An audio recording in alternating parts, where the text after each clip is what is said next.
Menteri SDM Bahlil Lahadalia mengungkapkan fakta bahwa Indonesia ternyata bergantung terhadap impor BBM dari negara tetangga, yakni Singapura.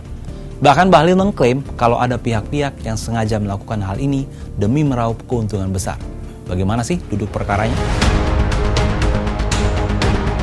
Pernyataan ini disampaikan oleh Bahlil saat memberikan sambutan di acara Energi dan Mineral Forum 2025 di Jakarta pada Senin 26 Mei 2025. Menurut Bahlil, Singapura yang luasnya hanya beda tipis dengan Jakarta ini bisa menjadi pemasok BBM impor yang sangat dominan ke Indonesia. Di sisi lain, ada sebagian BBM yang diolah di Singapura sebenarnya juga berasal dari sumur minyak di Indonesia. Tak hanya itu, Bahlil mengungkapkan saat ini sekitar 50% kota impor BBM Indonesia berasal dari Singapura. Padahal Singapura bukan negara penghasil minyak, namun Indonesia justru mengimpor BBM dari Singapura. Selain itu, ia bilang ada kecurigaan lainnya soal adanya permainan yang membuat negara ini selalu bergantung pada impor BBM. Hal ini bisa tampak dari penurunan produksi atau lifting minyak mentah domestik dari tahun ke tahun. Atau ini sengaja diturunkan agar impor terus.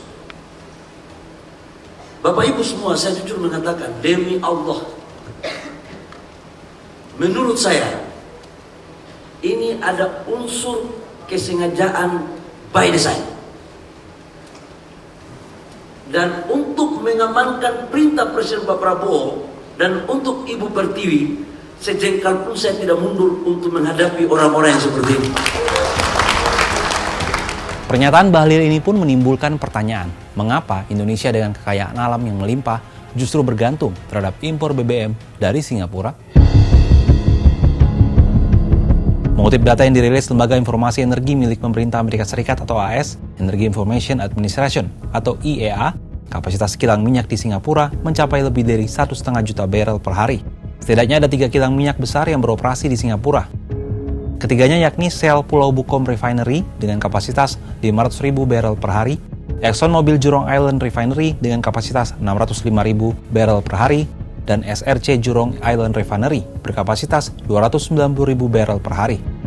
Sebagai perbandingan, kapasitas kilang Cilacap atau RU4 Pertamina yang merupakan kilang terbesar di Indonesia adalah 348.000 barel per hari. Dengan kapasitas sebesar itu, Singapura mampu mengolah minyak bumi yang diimpor dari Asia Tenggara dan Timur Tengah untuk kemudian diolah menjadi BBM siap ekspor. Tak heran jika Singapura juga tercatat sebagai negara pengekspor minyak terbesar ketiga di dunia. Sebagian besar ekspor minyak tersebut dikirim ke Indonesia, Malaysia, dan Cina. Dikutip dari Badan Pusat Statistik, sepanjang 2017 hingga 2022, impor BBM dan turunannya dari Singapura selalu mencatatkan volume di atas 10 juta ton per tahun. Misalnya pada tahun 2020, 2021, dan 2022, volume impornya berturut-turut 10,46 juta ton, 10,33 juta ton, dan 10,94 juta ton. Bahkan pada 2017, volume impor BBM dari Singapura mencapai 15,84 juta ton. Jumlah impor BBM dari Singapura ini setara dengan 3 kali impor BBM Indonesia dari Arab Saudi, negara penghasil minyak terbesar dunia. Selain Singapura, impor BBM Indonesia paling besar berasal dari Malaysia, Arab Saudi, Nigeria, Uni Emirat Arab, Australia, Korea Selatan, dan Qatar. Dengan jumlah penduduk mencapai 270 juta jiwa, kebutuhan Indonesia terhadap BBM tentu lebih besar dibandingkan Singapura. Namun kenyataannya, kemampuan Indonesia untuk mengolah minyak mentah menjadi BBM siap pakai masih kalah jauh dibandingkan Singapura.